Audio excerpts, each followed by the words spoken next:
Alors, bonjour à toutes et à tous qui nous suivez sur Zoom et sur Facebook. Aujourd'hui, on va faire un atelier autour de la reprise du travail après une longue absence. Pour me présenter, pour celles et ceux qui ne me connaissent pas, je m'appelle Margot Théroux.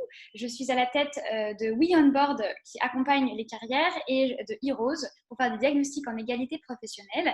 Et je suis avant tout coach à la Maison Rose de Paris et j'accompagne les femmes dans leur reprise sereine vers le travail. Et donc aujourd'hui, cet atelier vous est proposé par Rose Up et comme j'ai regardé depuis le 20 avril, donc ça va faire bientôt 3 mois, qu'on se retrouve tous les lundis de 14h à 15h pour échanger autour de la carrière. Bien sûr, cet atelier, le support vous sera envoyé à la fin et donc pour les personnes qui nous regardent sur Facebook, n'hésitez pas à écrire, alors je ne connais pas l'adresse de Paris, mais je vais vous la redonner à la fin, à écrire à l'association Rose Up pour demander le support de l'atelier qui, bien évidemment, vous sera transmis. Pourquoi ? Pour que vous puissiez profiter de cet atelier pleinement. Pour celles et ceux qui ne connaissent pas le principe, comment se déroule l'atelier ? Je vais vous expliquer tous les conseils que je peux vous donner pour reprendre votre travail après une longue absence. Et si vous avez des questions, vous avez une partie Q&R à la fin qui vous permet sur Zoom de poser vos questions ou dans la partie conversée juste en bas de votre écran. Pour les personnes qui sont sur Facebook, n'hésitez pas à écrire vos commentaires dans la section commentaires et Rosine et moi, on tâchera d'y répondre ou en tout cas de vous apporter les meilleures réponses possibles. Voilà, écoutez, je pense qu'on va pouvoir commencer cet atelier. Donc, alors, aujourd'hui, c'est la première fois qu'on fait un atelier comme ça. On a fait beaucoup sur le CV, sur LinkedIn, etc. Donc, comment il va se dérouler ? Donc, on va faire une petite introduction. Ensuite, dans un second temps, il va y avoir 3 parties. La première partie, on abordera ce que le cancer change dans la vie. Dans un deuxième temps, je vous donnerai toutes les astuces pour anticiper le retour. Et dans un troisième temps, je vous donnerai les formules de travail alternatives pour faire en sorte que vous n'usiez pas votre santé au travail. Donc, si vous l'avez compris, le plan, c'est en amont, pendant et après. Aussi simple que ça. Et donc, c'est parti pour cet atelier. Alors, il faut savoir que, et je ne vais pas vous l'apprendre, après le traitement d'un cancer, le retour dans la vie professionnelle, c'est souvent pensé comme la fermeture d'une parenthèse. Les traitements sont terminés et donc on peut essayer de revenir à une vie entre guillemets normale. Et bien souvent, c'est ainsi que l'on se représente le fait de travailler. Et donc du coup, de manière générale, dans 90% des cas, le retour au travail, il est attendu et je dirais même presque idéalisé. Pourquoi ? Parce qu'on se dit, ça y est, cette mauvaise passe est derrière moi, je vais enfin pouvoir retourner travailler, je vais enfin pouvoir retrouver ma vie d'avant. Sauf qu'en réalité, il n'y a pas de vie d'avant et de vie après. La vie n'a fait juste continuer. Et du rêve à la réalité, il n'y a qu'un pas. Peu à peu, de nombreuses difficultés, jusqu'alors sous-estimées, vont arriver et avec elles, la culpabilité. C'est-à-dire, vous allez pouvoir avoir une fatigue, vous allez pouvoir avoir des réactions inappropriées de votre hiérarchie ou même de vos collègues. La charge de travail va être tout aussi intense. Le suivi médical va être pas voire peu assuré. Et donc, en fait, il faut savoir que beaucoup de personnes, en fait, ne préparent pas la réintégration dans l'entreprise, alors que pourtant, comme tout, c'est quelque chose que l'on doit anticiper et que l'on doit préparer. Alors, je regarde juste s'il y a des commentaires pour savoir. Non, tout va bien, ça veut dire que vous m'entendez bien et donc du coup, j'en suis ravie. Alors, première partie, qu'est-ce que le cancer change ? Il faut savoir que le cancer va changer 4 choses essentielles. 1, l'importance que vous accordez au travail. Ouais. Imaginez-vous, en fait, vous étiez sur une autoroute qui est votre vie professionnelle et puis d'un seul coup, en fait, vous faites une sortie de route et forcément, quand vous allez devoir vous remettre sur cette même route-là, votre vision va être totalement différente. Il va peut-être y avoir des craintes, vous allez peut-être avoir envie d'aller moins vite, plus vite, de changer de voiture. C'est la même chose avec le cancer. Je prends très souvent beaucoup de comparaisons pour aider pour m'aider moi aussi, mais pour vous aider vous à imaginer. Voilà, finalement, le cancer, c'est une sortie de route. Et une fois qu'on va se remettre sur la route, on va peut-être envisager les choses différemment. Et donc, du coup, je pense que c'est important et essentiel de vous interroger sur ce que représente pour vous la reprise au travail. Installez-vous confortablement, prenez un thé, une tisane, une infusion et demandez-vous qu'est-ce que ça représente pour moi. Ça veut dire quoi pour moi retourner travailler? Est-ce que ça représente le retour à une vie normale? Et quand je dis vie normale, c'était une vie où le cancer n'était pas là. Parce que votre vie, entre guillemets, dite normale, alors qu'en réalité, la maladie fait partie de la vie. Est-ce que c'est le fait de retrouver vos repères, vos collègues, une certaine forme de routine aussi? Est-ce que c'est l'envie de retourner cette routine? Est-ce que c'est l'envie d'avoir la sensation de redevenir quelqu'un? Alors, je mets ça entre guillemets, bien évidemment, parce qu'il y a beaucoup de personnes qui construisent leur identité sur l'image qu'elles ont dans la société en tant qu'être économique. Ça fait un peu pompeux, mais beaucoup de personnes se définissent par leur métier. Si je fais ça, c'est que je suis une personne importante. Non, en réalité, non. Mais beaucoup de personnes, sachez-le, se définissent par ce qu'elles font et leur valeur ajoutée économiquement. Et si c'est votre cas, il n'y a pas de, c'est pas bien ou mal, c'est juste votre façon de vous définir. Interrogez-vous. Est-ce que le fait de retravailler, ça va me donner la sensation de redevenir quelqu'un? Et enfin, quatrième question essentielle, est-ce que j'ai envie d'être maintenant plutôt moteur de ma vie professionnelle, alors qu'avant j'avais tendance à me laisser porter, de ne pas me poser de questions. Et ça, en fait, c'est la première chose à faire, c'est de vous interroger sur la place du travail dans votre vie. On va reprendre mon exemple de la voiture qui fait une sortie de route.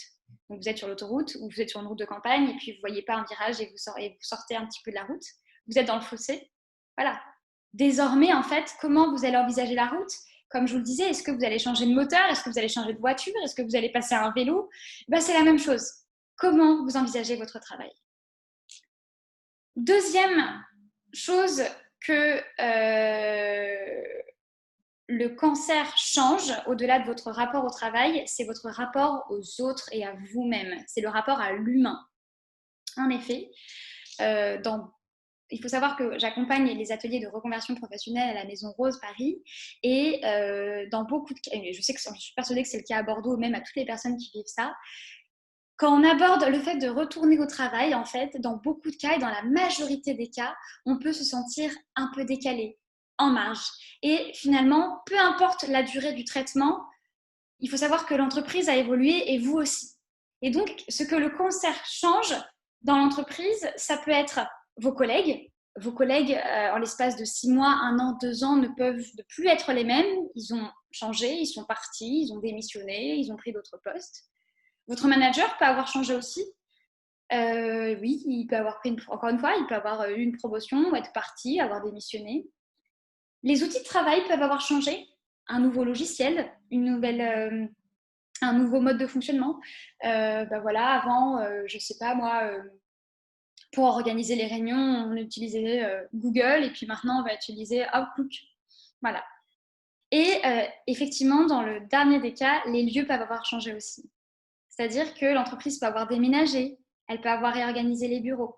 Et ça peut vous sembler être des choses totalement anodines, mais si vous n'êtes pas préparé, en fait, vous allez avoir un espèce de tourbillon, comme si, et on me le dit souvent, vous aviez régressé, alors que pas du tout. C'est juste que la vie a fait son cours de votre côté et la vie fait aussi son cours dans l'entreprise. Et donc, le cancer change aussi, change, ou en tout cas, vous accompagne dans l'évolution de l'entreprise. Le cancer va vous changer, vous, en tant qu'individu, et ça va de soi. Mais ça va changer l'image que vous avez de vous-même. Vous allez peut-être vous trouver plus forte, plus courageuse. Vous allez vous sentir plus battante. Au contraire, vous allez peut-être manquer de confiance en vous parce que le cancer aura laissé des traces et vous ne vous sentirez pas à l'aise, etc. Peu importe. Le cancer peut également changer votre philosophie de vie, et ça arrive très souvent. C'est-à-dire, avant, je passais mes jours et mes nuits au travail. Je sacrifiais ma vie de famille, si vous en avez une. Je sacrifiais ma vie sociale, si vous en avez une. Je sacrifiais beaucoup de choses. Mais est-ce qu'aujourd'hui, j'en ai vraiment envie? On va reprendre l'exemple de la voiture. avant, je roulais en Ferrari et je voyais pas le paysage. Bon, bah, est-ce que maintenant, j'aurais peut-être pas envie d'investir dans une 2 chevaux et y aller peut-être plus tranquillement, mais profiter un peu plus. Vous voyez, encore une fois, ça peut être les questions que vous vous posez. Et enfin, ça, bien évidemment, ça change vos priorités. Ça, c'est clair et net. C'est-à-dire que interrogez-vous. Qu'est-ce qui est important pour moi aujourd'hui dans ma vie? Donc après vous être interrogé sur l'importance du travail, interrogez-vous sur le sens que vous souhaitez donner à votre vie, sur l'important, sur qu'est-ce qui est essentiel. Voilà, qu'est-ce qui est essentiel pour vous. Et dans essentiel, il y a essence, et donc il y a la nature même. Et donc, effectivement, le cancer, comme chaque maladie grave, rappelle ce que l'on a tendance à oublier, la vulnérabilité humaine. Et donc, effectivement, dès qu'on est face à notre propre vulnérabilité, on va progressivement interroger le sens que l'on donne à sa vie et le travail, bien évidemment, est inévitablement touché. Donc, ce que le cancer change, 1, l'importance du travail et 2, le regard aux autres et sur soi. En troisième temps, je reviens dessus, mais le regard des autres. Il arrive que la maladie va changer le regard de vos collègues et il faut que vous soyez préparés à ça. Et c'est normal et ça peut créer un décalage, mais décalage qui peut se résoudre, soyez-en sûrs. Ce changement, dites-vous que quand vous allez revenir quand vous allez revenir au travail, vos collègues auront changé, mais vous aussi. Et donc, ça peut être difficile d'appréhender le travail de votre côté, mais ça peut être difficile de l'appréhender pour eux aussi. Donc, que ce soit pour eux comme pour vous, on ne sait jamais trop comment se comporter face à la maladie et donc ils auront certainement besoin d'un temps d'adaptation. Et si eux n'ont pas besoin de ce temps d'adaptation, peut-être que vous aussi. Puisque comme je vous le disais, il faut se préparer au fait que peut-être que vous vous êtes senti totalement transformé par la maladie et que du coup, en fait, voilà, l'ancienne vous, elle est plus tellement... Voilà, l'ancienne vous n'existe plus et là, on est face à une femme, un homme qui a évolué, donc forcément, le rapport aux autres va évoluer. Après, le conseil que je peux vous donner, c'est peut-être qu'au sein de votre travail, vous avez des collègues qui sont un peu des collègues un peu plus, c'est-à-dire que c'est des personnes, soit que vous avez vues en dehors du cadre du travail, et donc qui sont devenus des copains, des copines ou même des amis, ou soit c'est des personnes sur qui vous pouvez vous confier facilement. Ce qui est hyper important quand vous êtes en traitement, c'est de garder le lien avec un peu ces personnes témoins, on va dire ça, qui vont vous raconter comment ça se passe au sein de l'entreprise de temps en temps et qui vont vous donner les nouvelles en disant tiens, la semaine dernière, on a fait le repositionnement des bureaux, ton bureau, on l'a mis ailleurs, etc. Comme ça, en fait, quand vous reviendrez après 6 mois ou 6, 9 ou 12 mois, ou même 1 an et demi ou 2 ans, vous ne serez pas surprise. Et enfin, quatrième point que le cancer change, c'est vivre avec la maladie. Beaucoup de personnes voient la reprise du travail comme la reprise de la vie d'avant. Et c'est ça qui est très dur. C'est qu'en fait, entre-temps, votre corps et votre esprit ont beaucoup enduré. Et donc, vous le savez, et on en parle très souvent dans les magazines de rose, le cancer peut bousculer votre fonctionnement cognitif. Vous allez peut-être avoir des difficultés de concentration, peut-être vous allez avoir une force physique qui sera un peu plus basse, peut-être que vous allez être beaucoup plus fatigué. Et là, en fait, arrive un doux paradoxe constamment, et je le vois tout le temps, c'est d'un côté, vous allez avoir votre entreprise qui va vous mettre des impératifs de productivité, qui va attendre à ce que vous soyez aussi performant qu'avant. Et vous, en fait, de l'autre côté, vous allez devoir redoubler d'efforts avec cette espèce d'envie de prouver aux autres que non, rien n'a changé et que vous allez pouvoir y arriver avec le risque de vous épuiser davantage. Et accepter le fait que votre corps vient de vivre quelque chose de super dur et que vous aussi, et que c'est normal de ne pas retrouver vos fonctionnements cognitifs immédiatement ou même dans les 6 mois. Ce n'est pas grave. Parce que voilà, on se dit, je reprends ma vie d'avant. Non, non, non, non. Encore une fois, je l'ai dit au début, on arrête avec ce concept de vie d'avant, c'est fini. Vous êtes toujours dans la même vie, il n'y a pas eu, hop, je suis partie sur une autre galaxie. C'est juste la vie qui change et qui évolue. Tout comme, je vais vous donner un exemple un peu un peu simple, mais tout comme une femme qui revient d'un congé maternité après 4 mois, il y a des choses qui ont changé dans l'entreprise, son organisation personnelle va changer aussi, l'organisation de son conjoint ou de sa conjointe va changer aussi. C'est juste la vie en fait. Et le cancer, ça fait partie de votre vie. Et donc, n'essayez pas de faire comme avant, ça ne servira à rien et vous allez juste vous frustrer.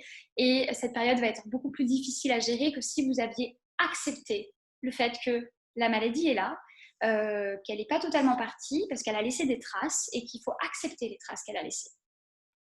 Je vais vous donner quelques chiffres, mais par exemple, il y a 60% des salariés qui se sentent plus fatigués qu'avant. 60%. Ça fait 2 personnes sur 3. C'est énorme. Donc, si vous vous sentez fatigué, c'est normal. 40% souffrent de troubles du sommeil, 33% de troubles de la mémoire et de la concentration. Une personne sur 3 a des troubles de la mémoire. Donc, si jamais vous êtes au travail et vous oubliez ce qu'on vous dit, c'est pas grave, c'est normal, ça fait partie des effets. Et 14% souffrent de douleurs chroniques. Donc, vous voyez, vous n'êtes pas seul. Dans 2 cas, il y a 2 personnes sur 3 qui sont plus fatiguées qu'avant. 40%, un peu moins de la moitié, qui ont des troubles du sommeil. Un tiers des personnes ont des troubles de la mémoire et 14% des personnes ont des douleurs chroniques. Donc, si vous ressentez tous ces symptômes, vous n'êtes pas seul et ce n'est pas grave. Il faut juste accepter. Donc, maintenant que je vous ai donné une vision un peu... alors, je regarde juste si j'ai des questions. Hop.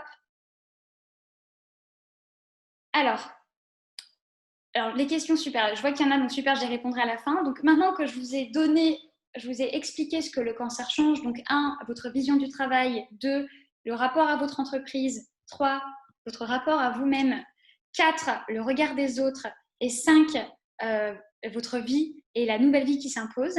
Maintenant, je vais vous donner les conseils pour anticiper le retour. Donc, dans la mesure du possible, je vais regarder, je crois qu'il y a 5 conseils. Voilà. Donc, dans la mesure du possible, ne perdez pas de vue la perspective du retour au travail pendant votre arrêt.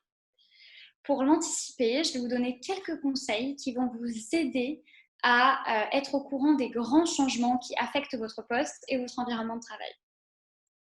Alors, le premier conseil, et j'en ai déjà parlé en amont, c'est de garder le lien.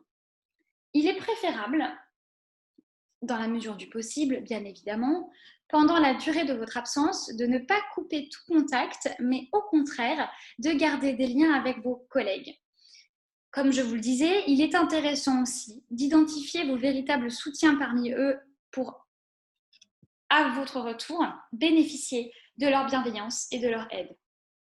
En quelques mots, si c'est possible, et encore une fois, si ce n'est pas le cas, c'est pas grave, il y a d'autres astuces, rassurez-vous, mais essayez de vous tenir au courant de ce qui se passe. Alors, soit ça peut être avec vos collègues un peu soutien, vos collègues, moi j'appelle ça des collègues témoins, des collègues soutiens, des personnes voilà, avec qui vous avez une certaine intimité, et finalement, vous n'êtes même pas obligé de leur dire que vous avez un cancer, hein. Vous pouvez leur dire, si vous êtes proche, mais pas trop, vous leur dire, voilà, écoutez, je vais devoir m'absenter pour des raisons personnelles pendant quelques temps.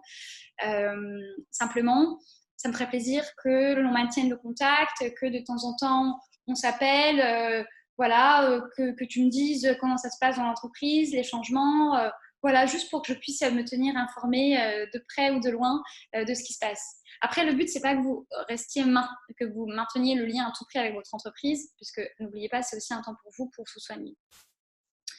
Si jamais ce n'est pas possible, vous avez toujours la possibilité de vous adresser aux personnes des ressources humaines qui peuvent bien évidemment, si avant de partir en congé maladie, voilà, vous leur présentez la situation, parce que techniquement elles sont censées être au courant, vu que c'est à elles que vous transmettez les dossiers, et leur dire, bah voilà, moi ça me ferait plaisir qu'on instaure un point régulier pour que je puisse me tenir informée.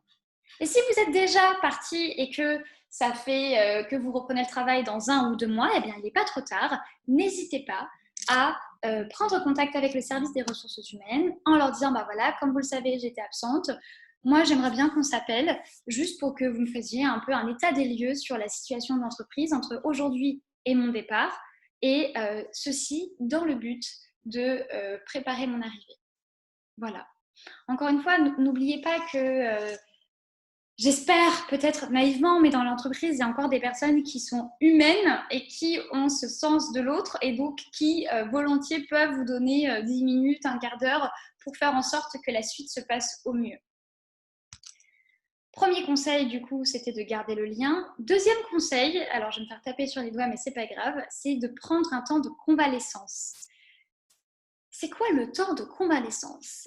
En fait, c'est pas parce que les traitements sont finis que le cancer lui aussi, vous le savez très bien mieux que moi, on ne parle pas de termes de guérison.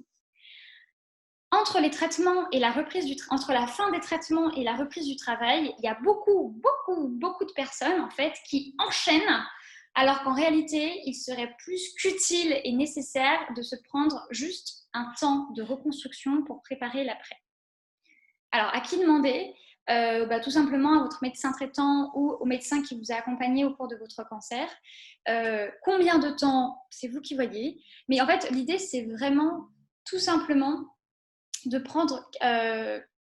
prolonger en fait votre arrêt de travail pour que vous puissiez vous reconstruire. Parce qu'en fait, vous venez de finir un marathon et là, en fait, c'est un deuxième marathon qui commence.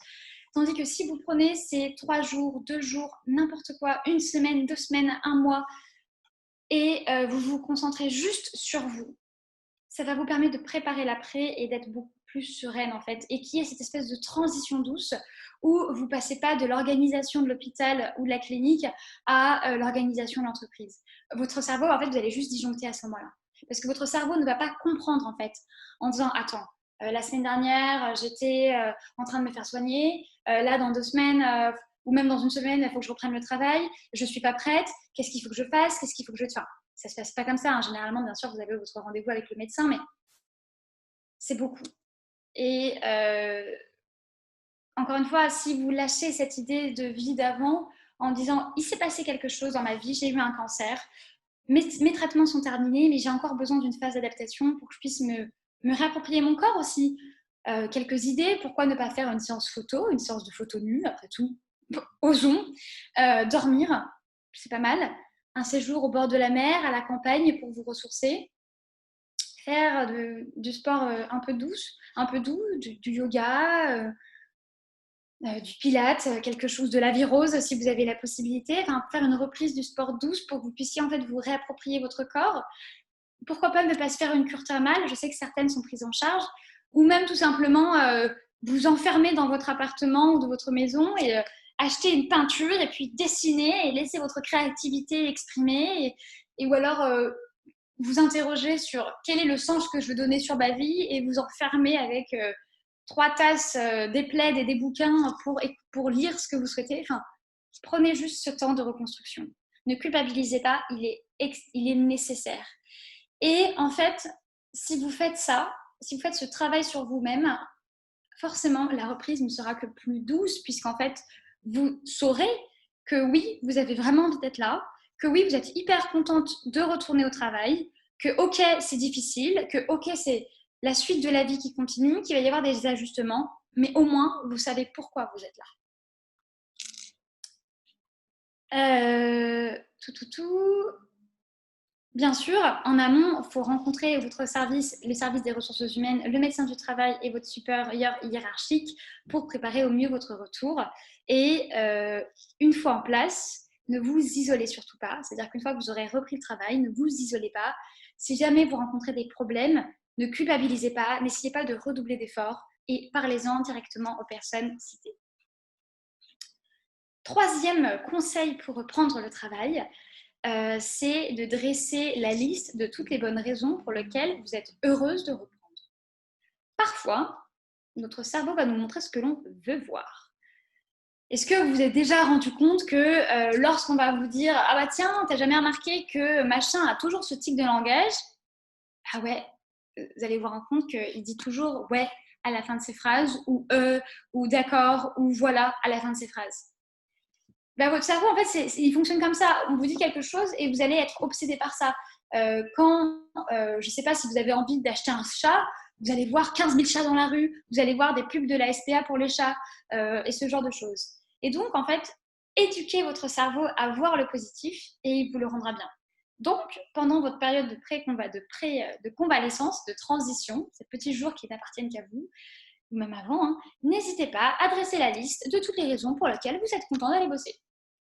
J'ai envie de retrouver mes collègues, comme je l'ai dit en introduction, c'est important pour moi, j'aime mon métier, j'aime ce que je fais, j'aime l'ambiance, etc. Et en fait, le fait de voir ça, vous allez dire, ok, donc j'ai peur, c'est normal, mais je suis contente d'y aller.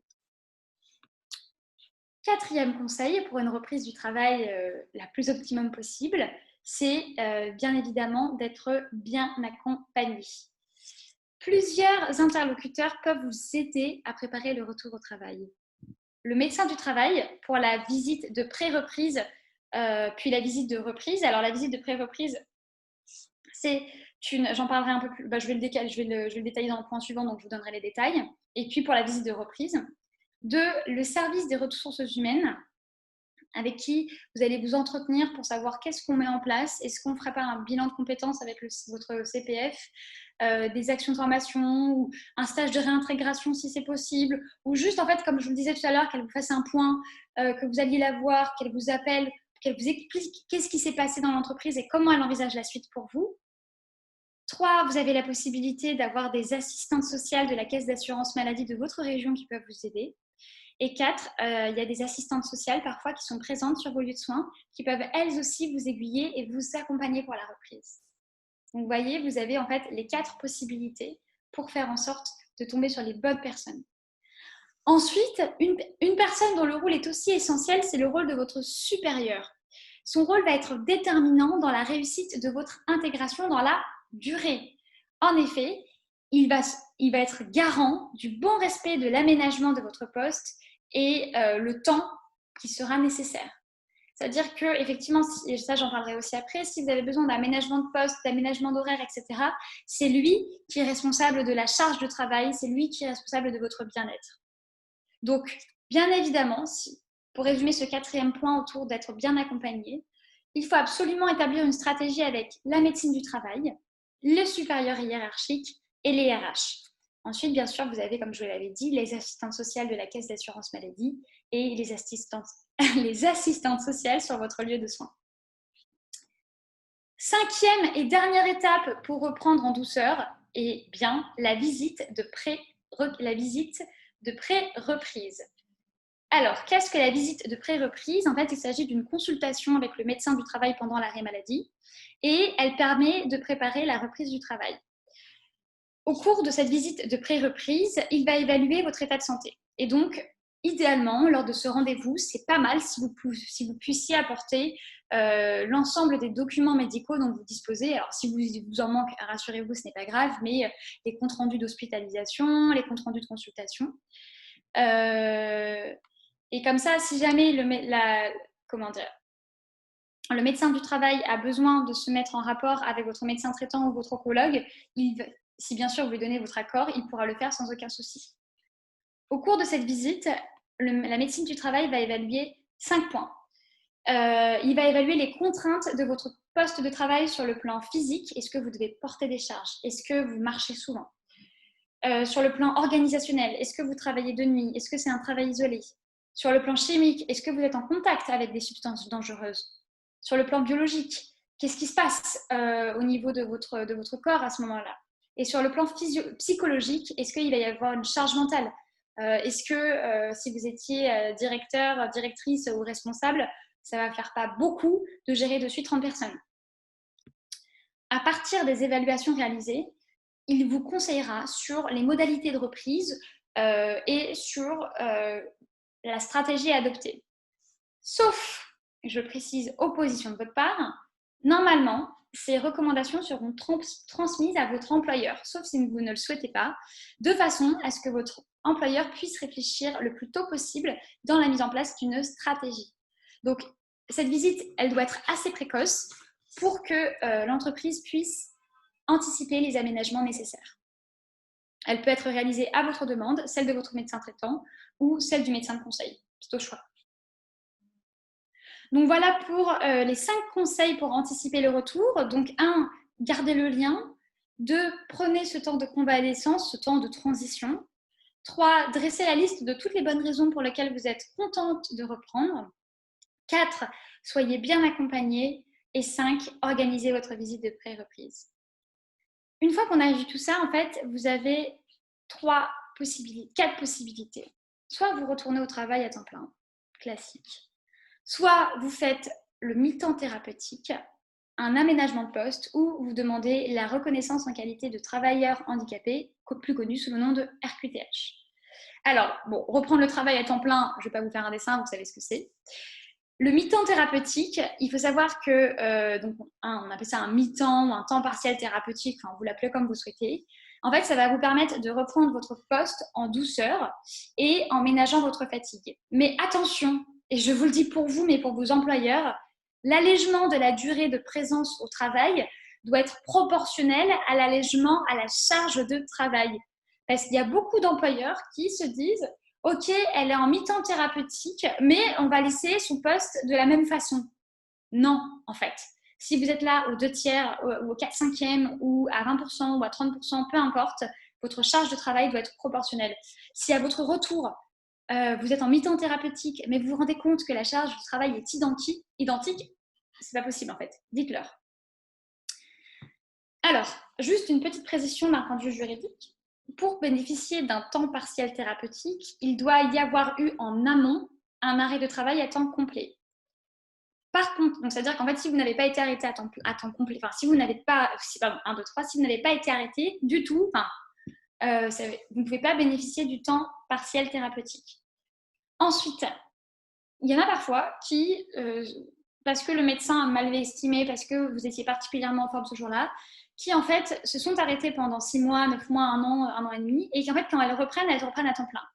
Si vous vous rendez compte que le temps plein c'est trop dur, il y a la possibilité de faire rétropédalage et de demander un temps partiel thérapeutique. Autre point légal, le temps partiel thérapeutique compte comme un arrêt de travail par la sécurité sociale. Et donc, la durée totale de l'arrêt couvert par les indemnités est de 3 ans et 5 ans en secteur public. Donc, je m'explique. En fait, la sécurité sociale va prendre en charge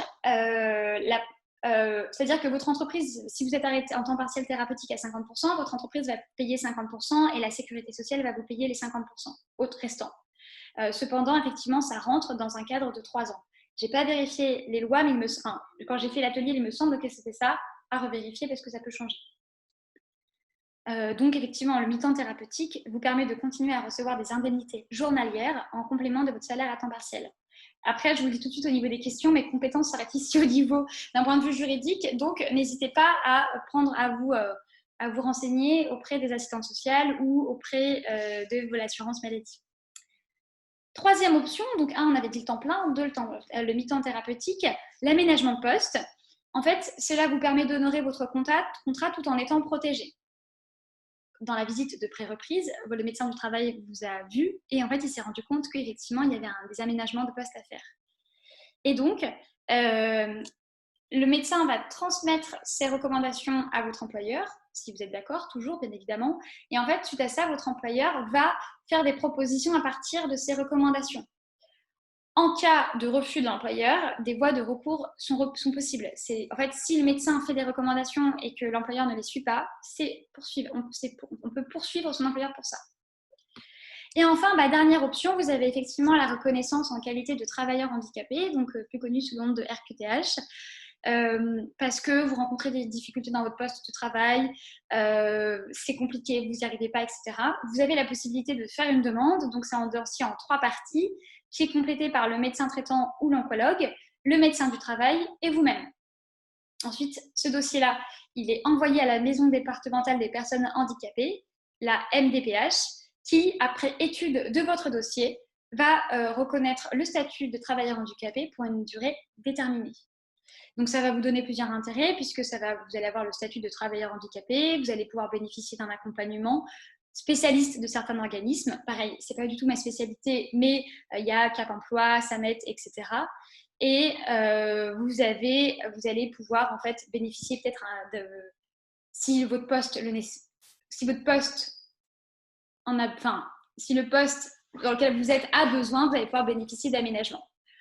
Attention aussi par rapport à la reconnaissance en RQTH, vous n'avez pas l'obligation d'informer votre employeur. Donc, c'est vous qui pouvez le décider ou pas. Voilà pour cet atelier. Alors, pour résumer les 5 conseils pour anticiper le retour et faire de ce retour une réussite, gardez le lien, prenez ce temps de convalescence, de transition, vous l'appelez comme vous voulez, vous pouvez appeler ça un temps de kiff. Dressez la liste des bonnes raisons pour lesquelles vous souhaitez reprendre, soyez bien accompagné, faites votre visite de pré-reprise et pensez à la formule du travail qui vous le convient le mieux, à temps plein, à mi-temps thérapeutique, en aménagement de poste ou en qualité de travailleur handicapé. Voilà, j'ai fini. Waouh, il y a des questions. J'ai fini pour l'atelier. Alors, je vais pouvoir prendre votre question. Alors, je regarde sur la barre de chat. Comment faire comprendre ce temps de convalescence nécessaire à ses supérieurs hiérarchiques? Alors, Catherine, soit en fait, effectivement, vous ne le faites pas comprendre à vos supérieurs et vous demandez tout simplement à votre médecin qui prolonge votre arrêt d'1 semaine. Tout simplement. Est-ce que vous avez déjà vu est-ce que vous avez repris votre travail ou est-ce que vous êtes encore en arrêt? Je veux bien, si Catherine, vous m'entendez et que vous êtes toujours là, ça me ferait plaisir d'avoir votre réponse et de vous apporter les meilleures questions, la meilleure solution. Mais oui, vous n'êtes pas obligé, et je réponds à tous et à toutes, vous n'êtes pas obligé de dire à vos supérieurs que vous avez besoin d'un temps de convalescence. C'est-à-dire que vous pouvez simplement demander à votre médecin que vous avez besoin d'un peu de temps pour vous préparer, que vous ne vous sentez pas prête. Et après ce que vous avez vécu, votre médecin comprendra et vous lui donnez le temps dont vous estimez avoir besoin. Alors, Laetitia qui nous dit, pour ma part, j'appréhende beaucoup le regard des collègues et leur réaction est en partie en mauvais termes. Alors, Laetitia, je veux bien que vous me précisiez votre question. Après, dites-vous que, encore une fois, le regard des autres, en vrai, on s'en fout. Je veux dire, soit en fait, vous décidez de retourner dans votre entreprise, en fait, ou soit en fait, vous décidez de quitter votre entreprise actuelle et d'aller ailleurs.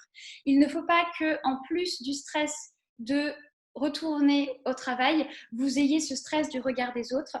Dites-vous que vous êtes une warrior et que de toute façon, ils n'ont pas vécu un pet de ce que vous avez vécu et que, je veux dire, si c'est des personnes malsaines qui vont vous juger ou quoi que ce soit, je vous invite fortement à changer d'univers d'entreprise au risque que ce soit trop toxique et que ça vous fasse beaucoup trop de mal sur le plan psychique et physique.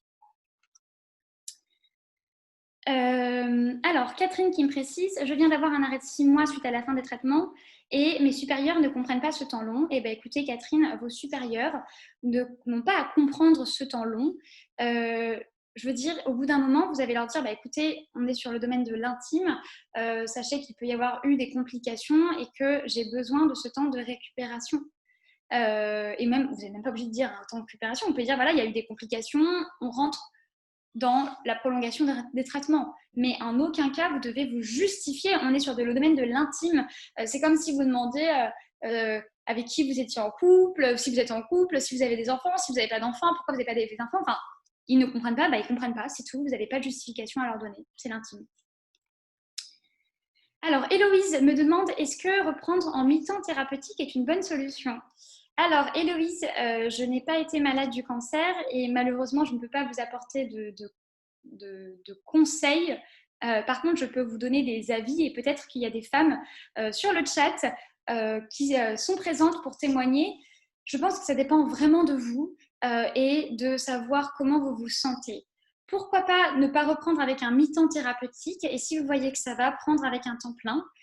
Tout dépend de comment vous vous sentez à l'aise, mais s'il y en a qui veulent témoigner dans la partie conversation, dans la partie questions, avec grand plaisir. Mais encore une fois, Héloïse, ça dépend de vous et de comment vous vous sentez avec votre corps et avec votre fatigue, surtout. Et surtout, ne la négligez pas. Parce que nous, les femmes, on a tendance à avoir ce côté un peu warrior et à un peu minimiser. Et non, vivez pleinement et regardez comment vous vous sentez. Alors, il y a Estrid qui vient de vous répondre et qui dit « Je travaille dans la fonction publique et le mi-temps thérapeutique est pour une durée de 1 an. » Ok. Alors, justement, Astrid, est-ce que vous êtes en mi-temps thérapeutique? Est-ce que vous pouvez témoigner sur ce sujet? Est-ce que vous pouvez me dire ce que ça vous a apporté? Alors, on a un spectateur anonyme qui nous dit « Je dois reprendre après 18 mois d'absence. Mon poste doit être adapté suite à une lourde chirurgie et des restrictions de mon chirurgien. Comment reprendre dans de bonnes conditions et me préparer ?» Alors, du coup, spectateur ou spectatrice anonyme, c'est vraiment l'objet de cet atelier. Donc, comme je vous le disais, je peux vous le répéter, il n'y a aucun problème. Il y a les 5 étapes à respecter. C'est de garder le lien ou de reprendre le lien avec votre entreprise, de prendre ce temps de convalescence effectivement pour vous interroger une fois les traitements terminés sur comment vous vous sentez. 3, de dresser la liste de toutes les bonnes raisons pour lesquelles vous souhaitez reprendre. 4, d'être bien accompagné. 5, de faire votre visite de pré-reprise et de demander un aménagement de poste surtout et de voir en fait comment votre poste va pouvoir être aménagé et d'en discuter, de mettre en place une stratégie avec les RH s'il y a des responsables des ressources humaines dans votre entreprise, la médecine du travail et votre responsable si vous en avez un, pour qu'en fait vous puissiez arriver dans les meilleures conditions, sans stress et sans crainte. Bonjour, alors Nina qui me demande bonjour, comment reprendre le travail avec un cancer métastasique toujours sous traitement? Alors du coup Nina, je vais avoir besoin de précision. Est-ce que vous avez eu l'accord de votre oncologue pour reprendre le travail ou en fait c'est vous qui avez envie de reprendre un peu plus tôt? Alors Laetitia, mon arrêt se termine. Alors Laetitia, vous m'avez posé la question. Ah oui, c'est ça. Mon arrêt se termine le 31 juillet. J'envisage de prolonger d'1 mois pour la zone de confort et de prendre 3 semaines de congé en septembre. Au terme de ces congés, puis-je reprendre à temps partiel thérapeutique? Bien sûr, bien sûr, bien sûr. Le temps partiel thérapeutique, c'est quelque chose que vous devez décider avec votre médecin dans la visite de pré-reprise. Voilà, ce temps, en fait, ça va être juste un aménagement de votre trop de travail. Donc, il faut que prenez rendez-vous, Laetitia, d'ores et déjà avec la médecine du travail pour préparer la fameuse reprise et que vous puissiez décider ensemble du coup du temps partiel thérapeutique. Voilà.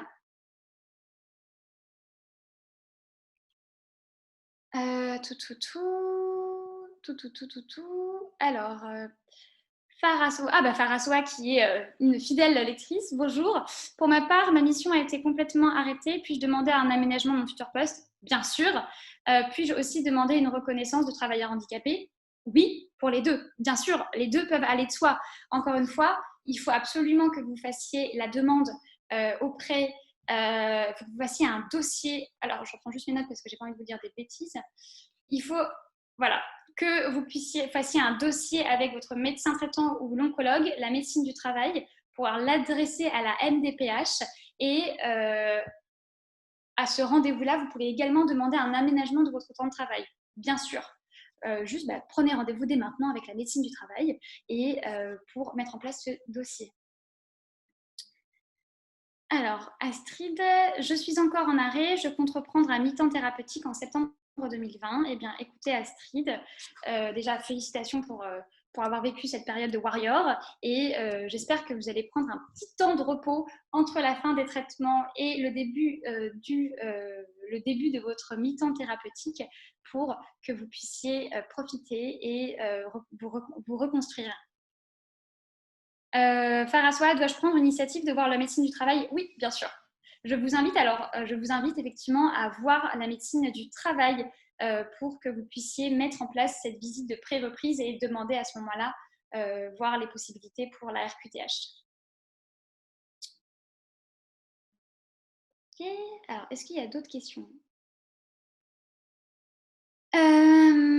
Merci beaucoup pour les ateliers et surtout vos conseils. Avec grand plaisir, Laetitia. Alors, effectivement, moi, j'ai essayé d'être très large et de vous poser de présenter un maximum de choses. Après, effectivement, comme je vous le disais, je ne suis pas assistante sociale. Moi, à la base, j'accompagne les carrières. Donc, je vous aide à préparer. Et en fait, finalement, la clé dans n'importe quel événement de la vie, c'est vraiment la préparation et en fait, le fait d'être actrice et de ne pas attendre et de prendre rendez-vous avec la médecine du travail et d'évaluer les possibilités et d'en discuter avec votre médecin traitant ou votre oncologue en disant « Ok, je vais faire une demande pour la RQTH, il faut que je fasse la demande pour un mi-temps thérapeutique », sachez que ça va vous aider en fait à finalement être actrice de cette nouvelle étape de votre vie et non pas à être passive. Donc, ça peut être une façon aussi de bien anticiper la reprise et c'est la façon de bien anticiper la reprise au travail. Je vois d'autres questions. Ah bah écoutez, non. Est-ce que je vous ai toutes répondu? Il me semble que oui. Est-ce qu'il y en a qui ont besoin de précision? Je vous laisse encore écrire dans la barre questions-réponses. Hop, super. Alors, je regarde. Alors oui, Héloïse, est-ce que le mi-temps thérapeutique est une bonne solution? J'y ai répondu. Super. Hop, je regarde. Normalement, je vous laisse encore quelques instants. Hop.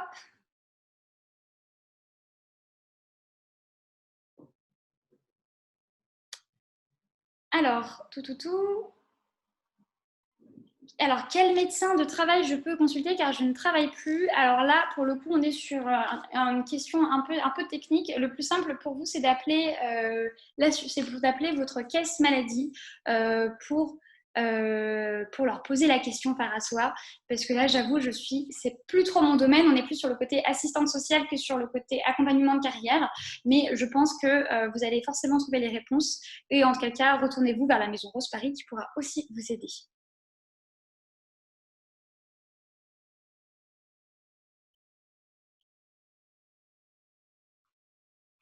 Super, merci beaucoup Héloïse, c'est très gentil, ça me fait plaisir de voir que mes réponses vous satisfassent. Encore une fois, n'oubliez pas, la clé, et je viens de vous le redire, et je vous le redis, mais c'est pas grave, on a encore 2-3 minutes, c'est vraiment voilà, de prendre le taureau par les cornes, de se dire ok, j'y vais. Il y a une préparation sur le plan administratif et il y a une préparation sur le plan psychologique. Sur le plan psychologique, vous décalez votre arrêt de travail d'une semaine, 2 semaines, 3 semaines, un mois si vous avez envie, pour que vous puissiez avoir ce temps de convalescence. Et pour le plan administratif, à vous de voir quelle est la meilleure des solutions avec la médecine du travail et pour voir en fait effectivement qu'est-ce qui vous convient le mieux et ne vous jugez pas, ne vous blasphémez pas, ne vous dites pas oh là là, la maladie m'a coupé en pleine carrière, j'ai pas, enfin, je devrais pas prendre un mi-temps thérapeutique, ça se fait pas, on s'en fout. On s'en fout.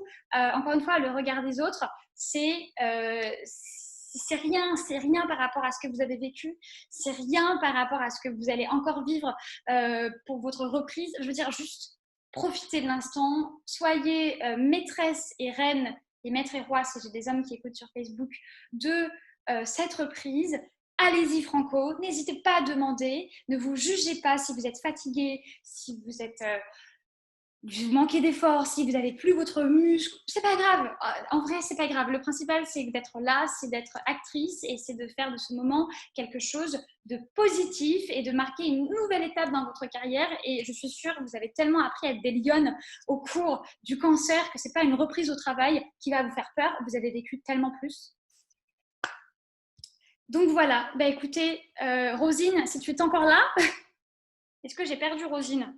Oui, oui, je suis là, Margot. Je te suivais toute oui. Il y a de bons conseils. Alors, je reviens. Oui, redonne-moi, je veux te voir. Ah, Oui, j'étais là. Mais c'est parce que je tiens le standard téléphonique de Bordeaux et de Paris aujourd'hui, en fait. Donc, oui, c'était très bon les conseils que tu as donnés. J'ai beaucoup apprécié la partie où tu as dit que c'est important de prendre un temps de convalescence. Et ça, on ne le dit jamais assez parce que c'est vrai qu'on le voit à la Maison Rose Paris. Je suppose aussi à la Maison Rose Bordeaux où on est très précis une fois que voilà, le docteur dit voilà, c'est bon. Et on a fait, allez, c'est vrai, il faut que je reprenne le travail. C'est vrai qu'il faut se laisser ce temps de se reposer, de laisser son corps et son esprit aussi digérer ce qui s'est passé et avant de repartir de plus belle au travail, quoi. Donc voilà, oui, c'était un très bon atelier. J'ai beaucoup apprécié. Je vois que les autres personnes aussi, Farassou, Catherine, Anne et toutes les personnes, Margot aussi. est-ce qu'on a eu des questions sur Facebook du coup? Alors, je vais repartir regarder. On va juste voir si on a répondu à toutes les questions. Je ne souhaiterais pas laisser des personnes frustrées. Oh, mais je te comprends tout à fait. Alors, est-ce que tu as pris la question de Nathalie? Alors, j'aurais bien aimé reprendre en septembre, mais en décembre, je dois subir les 3 opérations pour la reconstruction. Dois-je prolonger mon arrêt jusqu'aux opérations ou reprendre et m'arrêter à nouveau? Alors, ça, pour le coup, je pense que ça dépend vraiment de vous, Nathalie. Est-ce que vous vous sentez le courage de reprendre ou est-ce que vous préférez tout simplement prolonger les arrêts parce qu'effectivement, vous allez avoir une grosse opération. Est-ce que le fait de reprendre aussi puis de s'arrêter de nouveau, ça ne va pas être compliqué pour vous? C'est vraiment comment vous vous sentez, en fait. C'est vrai que par rapport à la maladie, on a tous des approches très différentes. Chacun vit les choses comme il les vit. Et il ne faut absolument pas en fait dire « je dois ». Alors là, on va faire un petit cours de philo pour terminer. La notion entre le devoir, le vouloir et le pouvoir. Est-ce que je dois le faire? Est-ce que je peux le faire? Est-ce que je veux le faire? Et si effectivement vous dites je dois reprendre, mais j'ai aucune envie et je ne peux pas parce que je ne vais pas y arriver, parce que je vais penser à toute mon opération au mois de décembre, bah dans ces cas-là, ne reprenez pas. C'est pas grave. Tu as une autre question de Micha qui dit « J'ai peur que le statut handicapé puisse avoir un impact sur mon projet. » Alors, ça dépend. Alors, c'est marrant parce qu'on a fait un atelier, je crois que c'était il y a 3 semaines sur le CV. Et effectivement, on a eu beaucoup de témoignages au cours de l'atelier où on disait que le statut RQTH, finalement, en fait, il y a beaucoup de personnes qui étaient victimes de discrimination. Oui, c'est vrai. Donc, c'est comment vous vous sentez par rapport à ça. Est-ce que ça s'aligne? Encore une fois, c'est comment vous vous sentez avec vous-même. Et est-ce que tu penses, donc Micha demande, est-ce que tu penses que ce statut handicapé va avoir un impact sur son projet de mobilité interne?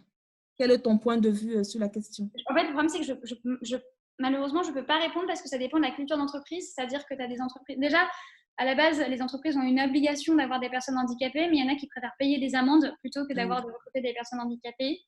Et ensuite, ça dépend de l'ouverture d'esprit d'entreprise. Même si c'est légal, il y a beaucoup d'entreprises parfois en fait, qui discriminent, appelons un chat, des personnes handicapées, bien que ce soit illégal.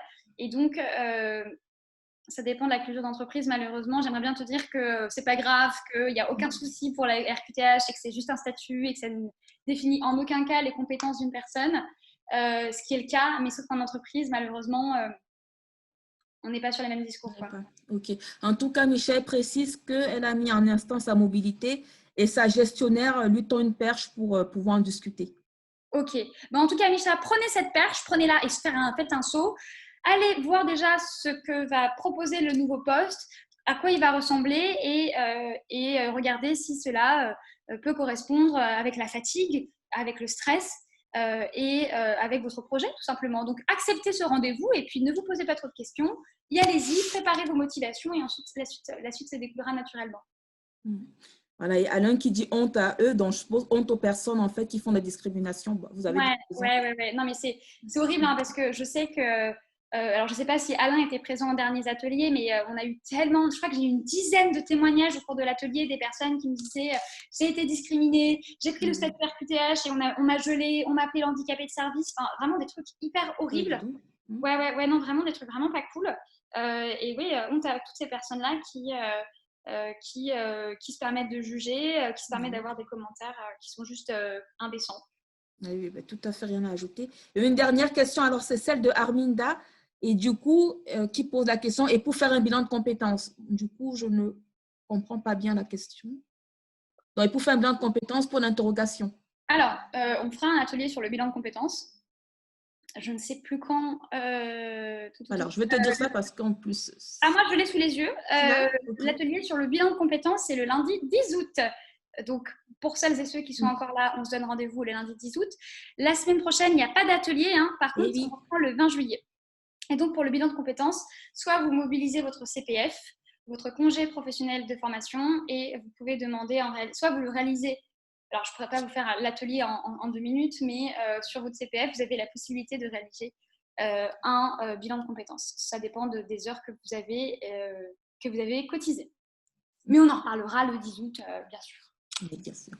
Alors, on va clôturer là. Mon prochain atelier, c'est dans 14 jours, c'est le 20 juillet. Parce que la semaine prochaine, c'est férié, enfin le 14. Mais oui, c'est vrai. Alors, ça c'est valoriser ses atouts et être fier de soi. Ouais, c'est un atelier sur la confiance en soi, sur comment on fait pour, quand on a la confiance en soi, on a l'ego qui a été un peu chahuté avec le cancer, on a l'impression qu'on est nul, qu'on n'y arrive plus. Et ça va être un atelier plein d'énergie, encore plus que maintenant, pour rayonner. Et surtout, je pense aussi savoir se valoriser sans passer pour la prétentieuse de service. C'est vrai que c'est un peu c'est une corde assez fine. On a envie de se valoriser, mais on a un peu peur qu'après les autres vous prennent avec la grosse tête et tout. Voilà. Donc, tu parleras de ça aussi à ce moment-là. C'est ça. Voilà. Donc, écoutez, merci à tous d'avoir participé. N'hésitez pas à mettre une petite étoile sur Facebook si ce n'est pas encore fait. Et on dit à Margot, écoute, dans 14 jours, Margot. Merci à toutes les personnes qui étaient là. Bye bye. Merci, à très bientôt. À bientôt. Au revoir.